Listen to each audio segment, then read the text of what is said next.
మహమ్మద్ సిరాజ్ అద్భుత బౌలింగ్ తో టీమిండియాకు చిరస్మరణీయ విజయాన్ని అందించాడు. ఓవల్ వేదికగా జరిగిన 5వ టెస్టులో 5వ రోజు బుల్లెట్స్ లాంటి బంతులు వేసి ఇంగ్లాండ్ వైపున్న విజయాన్ని టీమిండియాకు తెచ్చేశాడు. దాంతో పాటు ఈ సిరీస్ ను డ్రా చేశారు. అంతేకాదు సిరాజ్ ఈ సిరీస్ లో అత్యధిక ఓవర్లు బౌలింగ్ చేశాడు మరియు 5 టెస్టులు ఆడిన ఏకైక భారతీయ బౌలర్ కూడా. ఇక ఈ సిరీస్ ను సమన్ చేసిన విజయం తర్వాత భారత దిగ్గజ బ్యాట్స్మెన్ సునీల్ గవాస్కర్ మాట్లాడుతూ పనిభారం అనే పదాన్ని భారత క్రికెట్ డిక్షనరీ నుండి శాశ్వతంగా తొలగించాలని అన్నారు.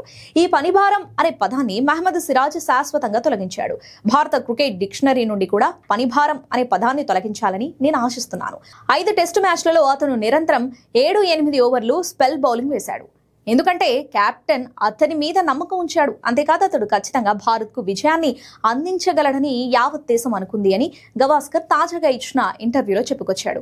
మరియు పనిభారం అనేది మానసిక విషయం, శారీరక విషయం కాదని ప్రజలు గుర్తుంచుకుంటారని నేను భావిస్తున్నాను. మరియు పనిభారం గురించి మాట్లాడే వ్యక్తులకు మీరు లొంగిపోతే మీ దేశం కోసం మైదానంలో మీ ఉత్తమ ఆటగాళ్లు ఏం చేయలేరు అని అభిప్రాయపడ్డారు.